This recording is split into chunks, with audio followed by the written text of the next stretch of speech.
আসসালামু আলাইকুম।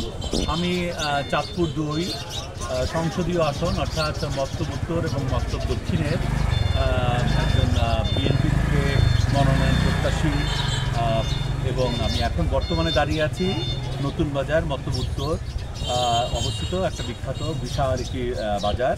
সেই নতুন বাজারে এই পরন্ত বিকেল একটু আগে বৈশাখী ঝড় হবে হয়েও হয়নি।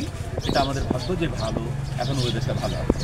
আসলে আমি জনসংযোগ করছি দীর্ঘদিন থেকেই এবং এখন বেরিয়েছি, সকাল থেকেই বেরিয়েছি, বাট এখন ঘুরে ঘুরে এখানে এসেছি এই জন্যই যে বিএনপির এই বিশাল আন্দোলন, এই গত 17 বছরের এত মানুষের, লক্ষ লক্ষ মানুষের আত্মত্যাগ, বিএনপি সহ আরও কিছু দলও আছে, তাদের আত্মত্যাগ এবং তাদের যে কষ্টের বিনিময়ে এবং ছাত্র যুবক সমাজের জনতার কষ্টের বিনিময়ে এই প্রায় ২,০০০ মানুষের রক্তের বিনিময়ে আমরা যে স্বৈরাচারকে পতন ঘটাতে পেরেছি, সেই জন্য আমি প্রথমেই বিএনপি এবং তার সাথে অঙ্গ সংগঠন এবং যারা ছাত্র জনতা জড়িত ছিল, আমি তাদের সবার প্রতি কৃতজ্ঞতা জানাচ্ছি। একই সাথে আমি সবাইকে শুভেচ্ছা জানাচ্ছি।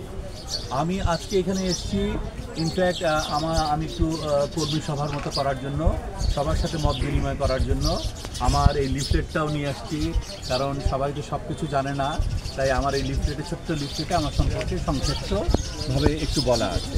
তো 31 দফার মধ্যে যেটা মূল কথা, 31 দফার মূল কথা হচ্ছে রাষ্ট্র মেরামতের কী করলে রাষ্ট্র মেরামত করতে পারবো আমরা খুব তাড়াতাড়ি, সেই সমস্ত কথাই কিন্তু 31 দফায় বলা আছে।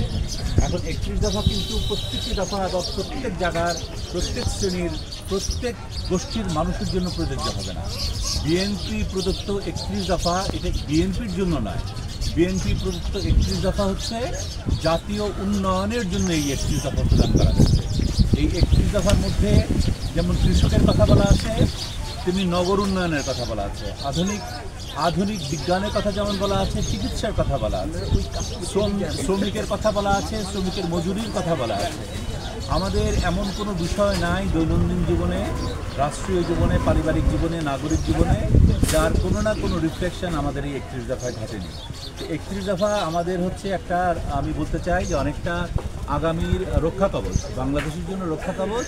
এবং 31 দফাকে যদি আমরা ভর করে এর একটু এদিক সেদিক যদি করার প্রয়োজন হয়, সেটা আমরা স্লাইট মডিফিকেশন করে আমরা যদি এগিয়ে যাই, নিঃসন্দেহে আমরা খুব অল্প সময়ের মধ্যেই বাংলাদেশকে একটি উন্নত বিশ্বে পরিণত করতে পারব।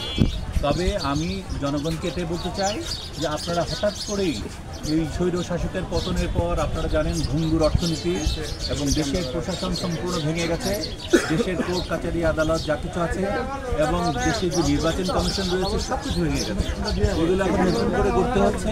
তাই নতুন সরকার যখন আবার সরকার থেকে এই 10 মাস পরে আসবে, তাদের কাছে আপনাদের প্রত্যাশা থাকবে, বাট এমন কোনো কিছু প্রত্যাশা করবেন না যেন আপনাদের হতাশ হতে হয়।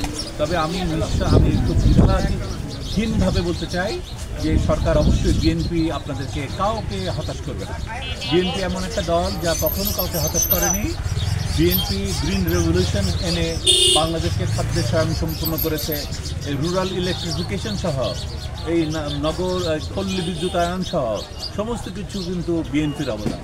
সবচেয়ে বড় কথা, জাতীয়তাবাদী চেতনায় যদি আমরা উদ্বুদ্ধ হই, আমরা আমাদের দেশকে ভালোবাসবই। এখানে কিন্তু হিন্দু, মুসলিম, বৌদ্ধ, খ্রিস্টান বলে কোনো কথা নাই। বাংলাদেশি যারা আছেন তাদেরকে সবাইকে একসাথে নিয়ে আমরা এই নতুন বাংলাদেশ গড়তে চাই। আজ এতটুকুই। আপনারা সবাই ভালো থাকুন, সুস্থ থাকুন। বাংলাদেশ জিন্দাবাদ।